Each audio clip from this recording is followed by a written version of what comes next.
کافر تو مٹانا چاہتے دنیا سے ہمارا نام و نشان۔ حضرت مولانا مفتی عبدالغفور صاحب قاسمی ناظم اعلیٰ مرکز دارالعوان لودھی سرائے سنبل سے درخواست کروں گا ان اشعار کے ساتھ شہنشاہ بلاغت چلے آئیے، شہنشاہ بلاغت چلے آئیے، تاجدار فصاحت چلے آئیے، نیک گلزار طیبہ کے گل کی مہک مشک بار خطابت چلے آئیے، اے میرے محترم چلے آئیے، ہو نگاہ کرم چلے آئیے، ہماری آنکھیں ہیں نم چلے آئیے، تم مسیحا ہو تم معالج بھی ہو، تم مسیحا ہو تم معالج بھی ہو، اے طبیب صالح چلے آئیے۔ حضرت الاستاد حضرت مولانا مفتی عبدالغفور صاحب قاسمی سے درخواست کروں گا کہ وہ مسند خطابت پر جلوہ افروز ہو کر ہم سامعین کو مستفیض اور محظوظ فرمائیں۔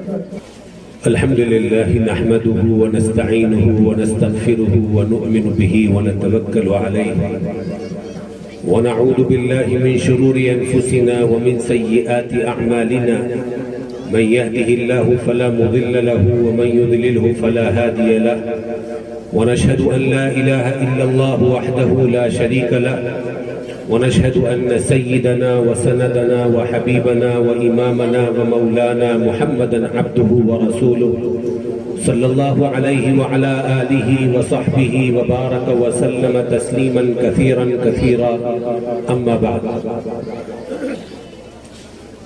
صدر ذی وقار اسٹیج پر تشریف فرما معزز علماء کرام، قرائے عظام اور میرے بہت ہی قابل احترام بزرگوں اور بھائی، جیسا کہ آپ کو معلوم ہے کہ آج ہندوستان کا یوم جمہوریہ ہے۔ اس دن ہندوستان کے شرق و غرب میں طول و عرض میں جلسے، اجتماعات، پروگرام منعقد ہوتے ہیں اور مختلف شکلوں میں سرکاری اور غیر سرکاری طور پر ہندوستان کی اس تاریخ سے لوگوں کو واقف کرایا جاتا ہے جو یوم جمہوریہ سے متعلق ہے، یوم آزادی سے متعلق ہے۔ ہندوستان جس کی سرحدیں پہلے بنگلہ دیش، افغانستان، بھوٹان اور دور دراز تک پھیلی ہوئی تھی، 600 سال کی مسلم حکومت کے بعد انگریزوں کے قبضے میں پہنچا۔ اس کی تاریخ بھی بار بار آپ سنتے رہے ہیں، کس طرح اس سفید فام انگریز قوم نے چالاکیوں اور مکاریوں کے ساتھ ہندوستان پر اپنا قبضہ جمایا، کس طرح کلکتے اور بنگال کو اپنا مرکز بنایا اور سارے ہندوستان کی آنکھوں میں دھول جھونک کر کے یہ بتایا گیا کہ ہم یہاں تجارتی مرکز قائم کر رہے ہیں۔ کلکتہ جو ساحل سمندر پر واقع ہے، جہاں ہندوستان کی عظیم بندرگاہ ہے، وہاں برطانیہ سے پانی کے جہاز آنے لگے اور ہندوستان کے باشندوں کو یہ کہا گیا، یہ بتایا گیا کہ ان جہازوں میں ہم کپڑا، غلہ اور تجارت کا دیگر ساز و سامان لا کر کے ہندوستان میں کم قیمت پر فروخت کریں گے، جس سے ہندوستانیوں کو آسانی ہوگی، سہولت ہوگی۔ ہندوستان کی سیدھی سادھی عوام ان کے جھانسے میں آ گئی اور سب مطمئن رہے کہ تجارت کا سامان آ رہا ہے،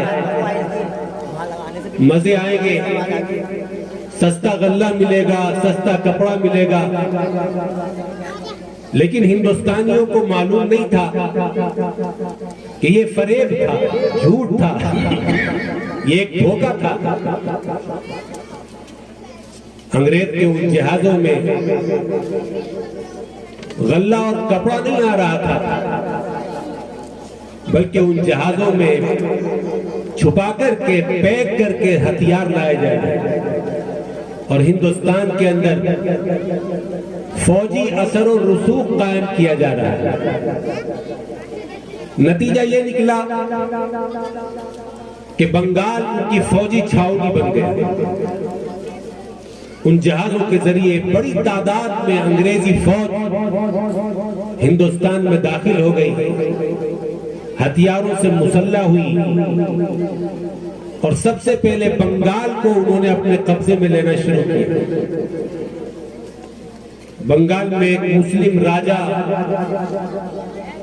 سراج الدولہ موجود تھے، ان کی غیرت اور حمیت جوش میں آئی، وہ انگریز کے مقابلے میں کود پڑے، راستہ روکنے کی کوشش کی، لیکن انگریز پوری طرح مسلح اور طاقت میں تھا۔ سراج الدولہ کی تھوڑی سی نفری کو اور ان کی تھوڑی سی فوج کو شکست دینا انگریز کے لیے بڑا آسان کام تھا۔ چنانچہ سراج الدولہ جنگ ہار گئے، شہید کر دیے گئے اور بنگال انگریز کے قبضے میں چلا گیا۔ اور پھر رفتہ رفتہ قبضے کا یہ سلسلہ دوسرے صوبوں تک پہنچا اور آہستہ آہستہ دیکھتے دیکھتے پورے ہندوستان پر انگریزوں کا قبضہ ہو گیا۔ لیکن ہندوستان کا کوئی خطہ، کوئی علاقہ ایسا نہیں تھا جہاں انگریزوں کا مسلمانوں نے یا برادران وطن نے مقابلہ نہ کیا۔ اپنی ہمت اور طاقت کے مطابق ہر جگہ مقابلے ہوئے، نبرد آزمائی ہوئی، لیکن ہندوستانی عوام اور ہندوستان کی فوج جو بہادر شاہ ظفر کی فوج تھی، انگریزوں کے نئے ہتھیاروں کے سامنے پسپا ہوتی چلی گئی، کمزور ثابت ہوئی۔ لیکن ہندوستانیوں نے قربانیاں دینے میں کوئی دریغ نہیں، کوئی کسر نہیں چھوڑی، اور خاص طور سے اکابرین دیوبند اور ان کے مسلک سے، موقف سے وابستہ افراد نے پورے ملک میں انگریز کا راستہ روکا۔ سیسا پگھلائی ہوئی دیوار کی طرح وہ انگریز کے راستے میں کھڑے ہوئے، جگہ جگہ مسلح کارروائیاں ہوئیں، لیکن اللہ نے جو مقدر کر رکھا تھا وہ ہو کر کے رہا۔ سب سے پہلے حضرت شاہ عبدالعزیز رحمت اللہ علیہ، حضرت شاہ ولی اللہ محدث دہلوی رحمت اللہ علیہ کے صاحبزادے، انگریزی تسلط کے بعد انہوں نے دیکھا کہ انگریز اب حکومت اور اقتدار میں آنے کے بعد مسلمانوں کے ایمان اور دین پر ڈاکہ ڈالنا چاہتا ہے۔ وہ صرف یہاں کے سونے چاندی پر،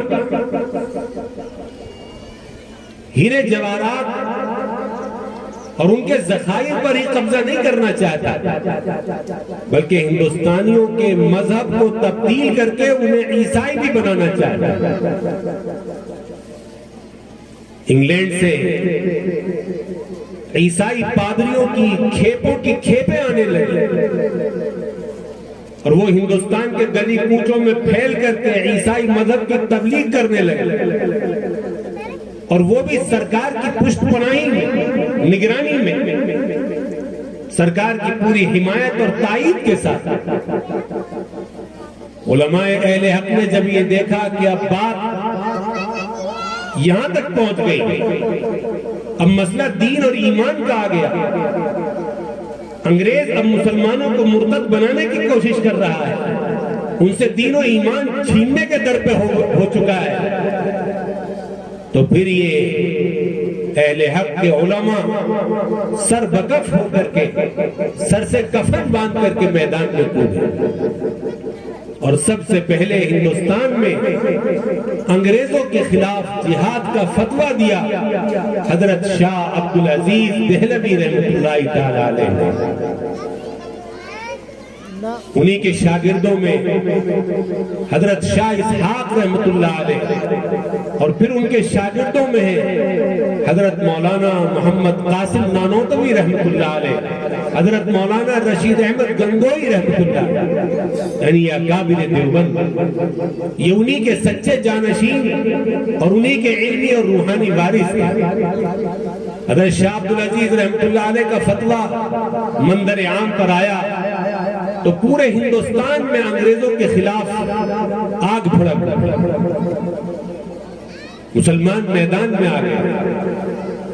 خود اکابرین دیوبند شاملی کے میدان میں ہتھیاروں کے ساتھ اتر کر حضرت نانوتوی، حضرت گنگوئی، حضرت حافظ ضامن شہید رحمۃ اللہ علیہ اور ان کے دیگر ساتھی فوج کی ساتھیوں کی ایک ٹکڑی کے ساتھ انگریز کے مقابلے میں شاملی کے میدان میں کودے، اور باقاعدہ شاملی کے میدان میں جنگ ہوئی۔ حافظ ضامن علیہ الرحمہ شہید ہوئے، حضرت گنگوئی رحمۃ اللہ علیہ کے گولی لگی، لیکن اللہ نے کرامت کے طور پر وہیں ان کو ہاتھ کے ہاتھ شفا عطا فرمائی۔ اکابرین دیوبند نے جب یہ مسلح کارروائی کرنی شروع کر دی تو پورے ہندوستان میں ان کے ماننے والے اٹھ کھڑے ہوئے اور جگہ جگہ انگریزوں سے لوہا لینے لگے، ان کا راستہ روکنے لگے، یہاں تک کہ انگریز کی ناک میں اتنا دم کر دیا کہ وہ یہاں سے بوریا بسترا باندھنے کے لیے سوچنے لگا، مجبور ہو گئے۔ کہیں حیدرآباد میں، کہیں پاک پٹن میں، کہیں میسور کے راجہ اور کہیں دوسرے مسلم بادشاہ انگریز کے مقابلے میں اتر آئے۔ سلسلہ چلتا رہا، قربانیاں دینے کا وقت آ گیا، انگریز بھی ظلم و ستم پر اتر آیا، علماء کی گرفتاریاں شروع ہو گئیں، انہیں تختہ دار پر چڑھایا جانے لگا۔ تاریخ کی کتابوں میں لکھا ہے کہ انگریز جنرل دہلی میں علماء کو پکڑ کر کے زندہ ان کو آگ میں ڈالتا، کبھی ان کو سور کی کھال کے اندر سی دیا جاتا اور پھر آگ میں ڈالا جاتا، انہیں سولی کے تختوں پر لٹکایا جاتا، درخت کے تنوں میں پھانسی دی جاتی، ہزار علماء اسی طرح تہے تیغ کر دیے گئے، تختہ دار پر لٹکا دیے گئے۔ کہتے ہیں کہ دہلی سے لے تختہ دار پر لٹکا دیے گئے، کہتے ہیں کہ دہلی سے لے کر کے لاہور تک کوئی درخت ایسا خالی نہیں تھا جس پر کسی عالم دین کی لاش نہ ٹنگی ہوئی۔ یہ آزادی، یہ خوشی کے دن ہمیں یوں ہی دیکھنے کو نہیں ملے ہیں، ان کے پیچھے قربانیوں کا ایک لامتناہی سلسلہ ہے، علماء دیوبند کی زبردست قربانیاں ہیں، ان کی جد و جہد ہے، ان کے عزم ہیں، ان کے حوصلے ہیں، ان کے ولولے ہیں، ان کی جانفشانیاں ہیں، جن کے نتیجوں میں آج یہ ہندوستان آزاد ہوا، آزادی کی خوشیاں اسے میسر آئیں۔ کیسے جرت کے پہاڑ بن کر کے علماء دیوبند کھڑے ہوئے تھے، کیسے بے خوف اور نڈر ہو کر کے انگریز کی آنکھوں میں آنکھ ملا کر کے اس کو جواب دیا کرتے تھے۔ تاریخ کے واقعات، تاریخ کی کتابیں اس کی گواہی دیتی ہیں۔ کراچی کا شہر تھا، انگریزوں کی عدالت لگی ہوئی تھی، حضرت مدنی علیہ الرحمہ موجود تھے مجرم اور ملزم کی حیثیت سے۔ کفن ان کی بغل میں دبا ہوا تھا. مولانا محمد علی جوہر بھی وہاں موجود تھے. انگریزی جج نے کہا حسین احمد کیا تم نے انگریزوں کے خلاف جہاد کا فتویٰ دیا؟ کہا ہاں میں نے فتویٰ دیا، کل بھی دیا تھا، آج بھی دیتا ہوں، اور جب تک یہ ملک تمہارے ناپاک قدموں سے پاک نہیں ہو جائے گا اسی فتوے کو دہراتا رہوں گا، اسے کا اعلان کرتا رہوں گا. مولانا محمد علی جوہر اپنی سیٹ سے اٹھے، مولانا حسین احمد مدنی کے ہاتھ پکڑ کر کے کہنے لگے حسین احمد آج انکار کر دو، مصلحتاً انکار کر دو. جج اچھے موڈ میں نہیں ہے، کہیں پھانسی کا آرڈر نہ دے دے. مولانا حسین احمد نے کہا لیے پھرتی ہے بلبل چونچ میں گل، شہید ناز کی تربت کہاں ہے؟ میں کفن ساتھ میں لایا، مجھے سولی اور مرنے سے ڈر نہیں لگتا. اگر آج میں نے قدم پیچھے کو ہٹا لیے، اگر آج میں اس فتوے سے ہٹ گیا تو کل کو دین سے ہٹنا پڑ گیا. اس لیے حسین احمد اپنے فتوے کو واپس نہیں لے سکتا. اس لیے مولانا حسین مدنی نے ڈنکے کے چوٹ پر پھر اعلان کیا کہ میں اس فتوے پر پوری طرح قائم ہوں اور قائم رہوں گا، آپ جو چاہے فیصلہ کریں. اللہ کی مدد آئی، صرف گرفتاری کے وارنٹ جاری ہوئے، سولی پر چڑھنے کا نمبر نہیں آیا. جرت دیکھیے علماء دیوبند کی، اکابرین دیوبند کی. حضرت نانوتوی رحمت اللہ علیہ 3 دن انگریز کے وارنٹ کے بعد چھپے اور 3 دن کے بعد باہر نکل آئے، کھلے عام گھوم رہے کہ انگریز کو گرفتار کرنا ہو تو کر لے. کسی نے پوچھا کہ 3 دن آپ چھپ کیوں گئے تھے؟ فرمایا میرے نبی غار ثور میں 3 دن چھپے تھے، ان کی سنت ادا کرنے کا موقع ملا تھا، میرا دل سنت کو چھوڑنے کو نہیں چاہا، اس لیے آقا کی سنت کی اتباع میں صرف 3 دن کے لیے چلا گیا تھا، ورنہ میں انگریز سے نہیں ڈرتا. مکہ مکرمہ میں موجود تھے، وارنٹ جاری ہوئے، حضرت شیخ الہند حضرت مدنی کو گرفتار کیا جانے لگا. وجود باقی رہے یا نہ رہے، میں زندہ رہوں یا مر جاؤں، لیکن میں جس فتوے کو دے چکا ہوں فتوہ واپس نہیں دے. مجبور ہو گیا انگریز، اور کچھ دنوں کے بعد پھر رہائی کے آرڈر ہوئے اور حضرت رحمت اللہ علیہ کو آزاد کر دیا گیا. آپ پانی کے جہاز سے بمبئی اترے تو خود گاندھی جی آپ کو لینے کے لیے بمبئی پہنچے. ہندوستان کے غیر مسلم بھی دیکھ رہے تھے، دل سے اقرار کر رہے تھے کہ علماء دیوبند قربانیاں دے رہے ہیں. اس لیے ان کے استقبال کے لیے اور ان کی قربانیوں کا اعتراف اور اقرار کرنے کے لیے گاندھی خود بمبئی کا سفر کر کے حضرت شیخ الہند کا استقبال کرنے کے لیے پہنچ رہے ہیں. میرے عزیز دوستوں اور بزرگوں، یہ قربانیوں کی تاریخ صرف ان چند واقعات کے اندر منحصر نہیں ہے، بلکہ شروع سے لے کر کے آخر تک ہندوستان سے انگریزوں کے ناپاک قدم ختم ہونے تک علماء دیوبند کی قربانیوں کا ایک تسلسل ہے، ایک لامتناہی سلسلہ ہے، نہ ختم ہونے والا سلسلہ ہے، جس کو اس مختصر وقت میں بیان نہیں کیا جا سکتا. لیکن میں نے صرف اندازے کے لیے یہ چند موٹے موٹے واقعات بیان کیے ہیں، جس سے ہمیں اندازہ لگانا آسان ہو جاتا ہے کہ ہمارے اکابر نے اس ملک کی آزادی میں کس قدر قربانیاں پیش کی ہیں، کس طرح اپنا جان مال اپنا وقت قربان کیا ہے، لٹایا ہے. برادران وطن تو بالکل آخر میں آ کر کے شامل ہوئے، ورنہ قربانیوں کا یہ سلسلہ تو اہل ایمان کا شروع ہوا، اہل اسلام نے شروع کیا، اور ایک لمبے زمانے تک وہی میدان کے اندر ڈٹے رہے. بہرحال ملک آزاد ہوا. 15 اگست 1947 کو انگریزوں نے آزادی کا فرمانہ دے دیا. اور 2.5 سال کے بعد اس ملک سے ہمیشہ کے لیے ان کا قانون ختم ہو کر کے ہندوستان میں اپنا تیار کیا ہوا نیا قانون، نیا کانسٹیٹیوشن، نیا سمویدھان لاگو ہوا۔ جس دن ملک کا اپنا قانون جاری ہوا، لاگو ہوا، ملک میں نافذ ہوا اور پارلیمنٹ نے اس کو پاس کیا، وہ تاریخ تھی 26 جنوری 1950۔ وہ بھی ایک خوشی کا دن تھا۔ 15 اگست کو انگریز چھوڑ کر کے چلا گیا تھا، لیکن ابھی ہم اس کے قانون کے غلام تھے۔ ہندوستان اس کے قانون میں جکڑا ہوا تھا، اس کے قانون سے آزادی نہیں ملی تھی۔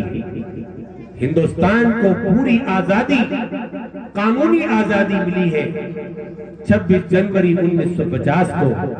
اسی لیے 15 اگست کے ساتھ ساتھ 26 جنوری 1950 کی یہ یادگار بھی ہر سال 26 جنوری کے دن منائی جاتی ہے۔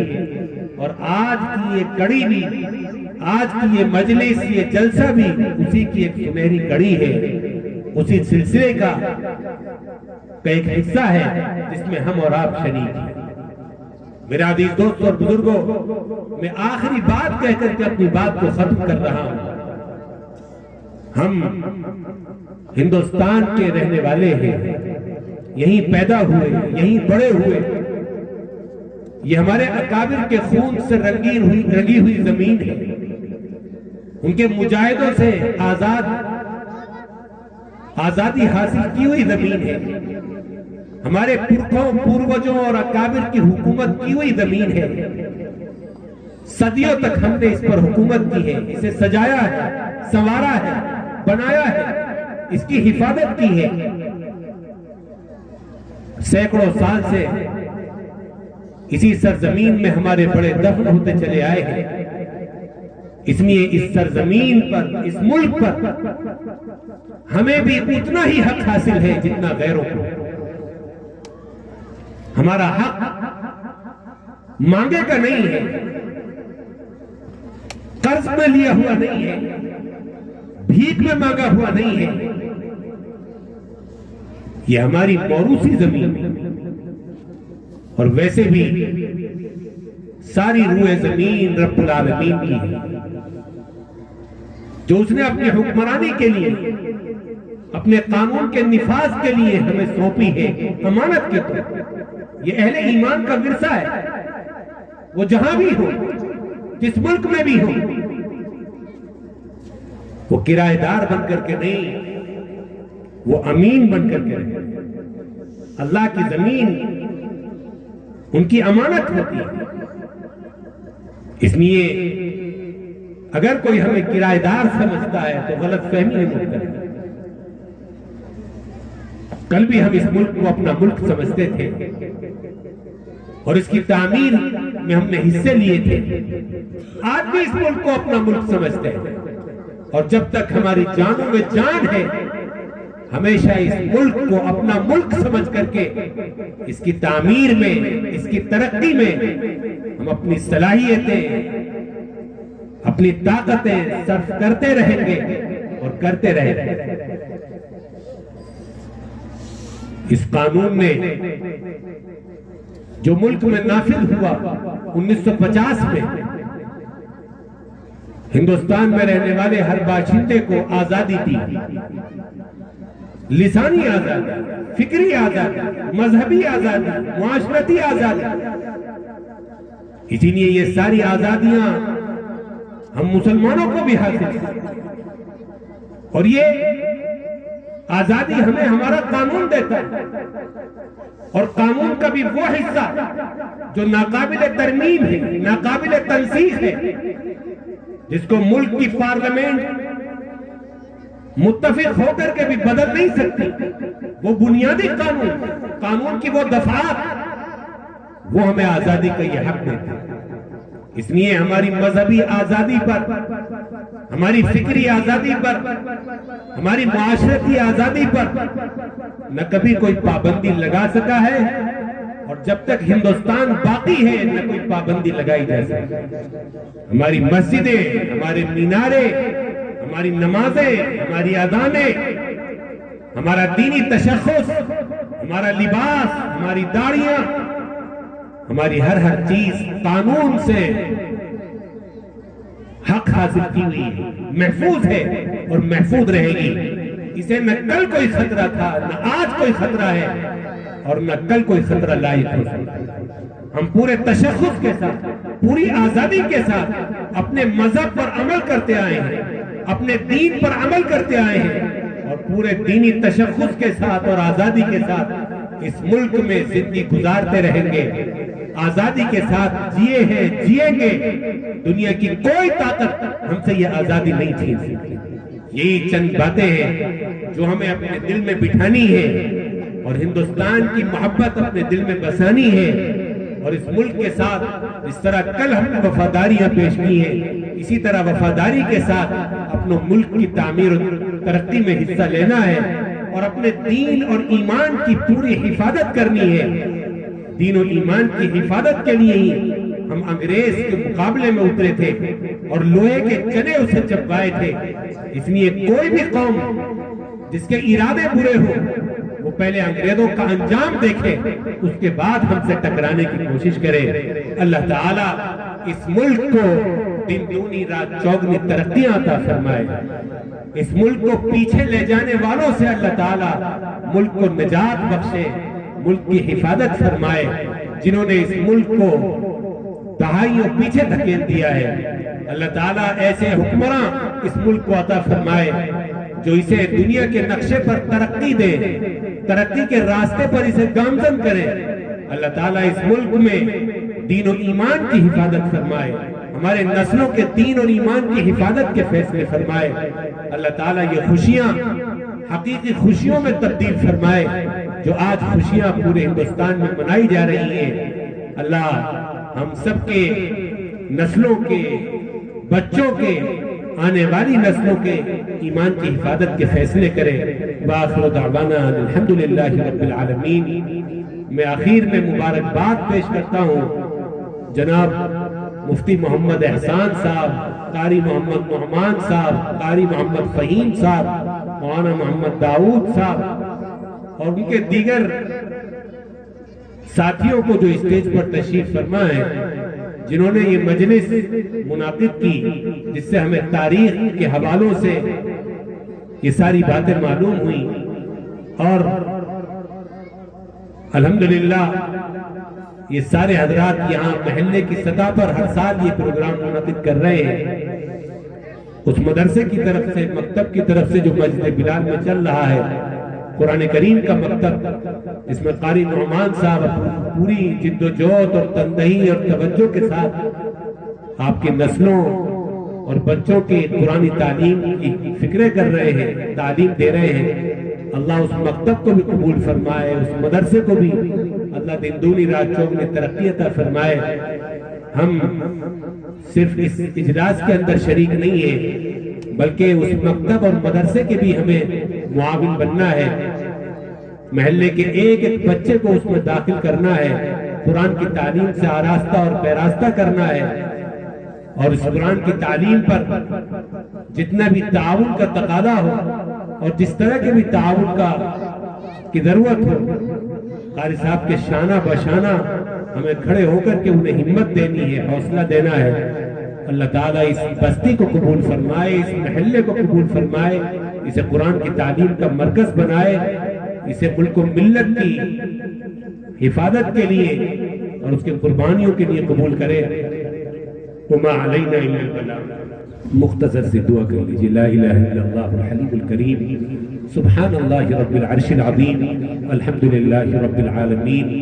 اللهم صل على سيدنا محمد وعلى آل سيدنا محمد مبارك وسلم۔ اللهم صل على سيدنا محمد وعلى آل سيدنا محمد مبارك وسلم۔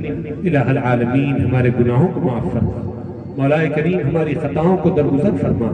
یا اللہ دن کے، رات کے، تنہائی کے، مجمع کے ہر قسم کے گناہوں کو معاف فرما، سچی توبہ کی توفیق مرحمت فرما، اور ہمیشہ اس پر قائم و دائم رہنے والا بنا۔